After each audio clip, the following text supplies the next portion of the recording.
ওয়ালাইকুম, সবাই কেমন আছেন? আশা করছি সবাই ভালো আছেন। আশা করছি আমরাও ভালো আছি।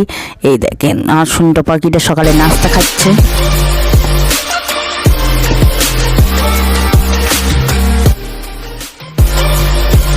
আর শীতের বেলা, আর আজকে এখন তো পুকুর তারপরে সেচা হবে। দেখেন আমার মায়েরা সেচেছে, তাই আমার ছেলে দুটো ছোট্ট ছোট বেবি মাছ নিয়ে এসে একদম আম্মু মাছ রেখে দেবো, মাছ রেখে দেবো।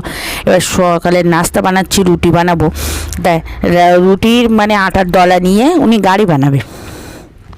ওর জ্বালায় মানে প্রত্যেক কাজে ওর আমার কাজ পেছন পেছন তো থাকবেই, আর প্রত্যেক কাজে জ্বালাতনে দুষ্টুকার বলে। দেখেন আমি ঘর বাড়ি পরিষ্কার পরিচ্ছন্ন করছি, সব বাইরেটা নোংরা হয়ে গেছে। আর বাইরে রাস্তার ধারে তো প্রচুর ধুলো। এই দেখেন চেয়ারগুলো দেখেন এত ধুলো, সব নিজে নিজে চাগিয়ে চাগিয়ে নিয়ে যাচ্ছে। কী বলবো, এত শক্তিমান। আর এই দেখেন এইদিকে চাল আনা আছে, চাল ধান। এই দেখেন ধানগুলো এখনো করে নিয়ে যায়নি, এবার নিয়ে যাবে। তো চাল কুমড়ো কালকে বড়ি দেবো, সেজন্য কুমড়োগুলো বের করেছি। অবস্থা দেখে কুমড়োর খারাপ। আর এদিকে বাইরে মানে আমাদের দোকানে সব মাল আনা হয় পেটি, সে পেটি সব বাইরে ওই বারান্দায় রেখে দেয়। এত পরিমাণ নোংরা বারান্দাটা হয়েছে প্রচুর। আমি মা ছেলে পরিষ্কার করতে করতে ইঁদুরও পেয়েছি কত বাবা। আর আমার ছেলে দেখেন প্রত্যেক কাজে আমার হেল্প করছে, আর মাশাআল্লাহ সব কাজেই হেল্প কর। আর শাশুড় মাম এবার শীতকালে তো অনেকেই বাইরে রান্না করে, তো গ্রাম অঞ্চলে বেশিরভাগই জানবেন সবাই বাইরে রান্না করে। তো উঠোনেই চুলো পেতে দিচ্ছে আমাকে। আর আমার ছেলে দেখেন বলছে আম্মু আমি পোজ দিচ্ছি, স্মাইল স্মাইল।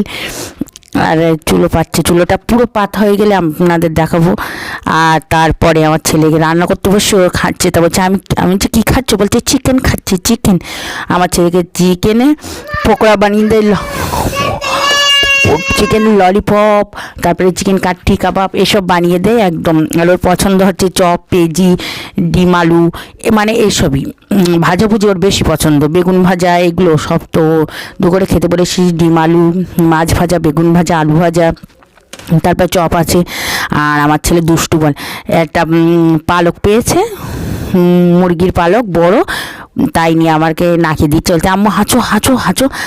আর তারপরে দুটো দুষ্টু একসাথে মিলেছে। আমার পাশের বাড়ি মেয়েটা তো সবসময় আমাদের এখানে থাকে, দুষ্টু মিলে একদম পুরো অবস্থা খারাপ। তো ভিডিওটা যে এই পর্যন্ত, সবাই ভালো থাকবেন, সুস্থ থাকবেন, আজ ব্লগের সাথে থাকবেন, আমাদের জন্য দোয়া করবেন। খোদা হাফেজ, বাই বাই, টাটা।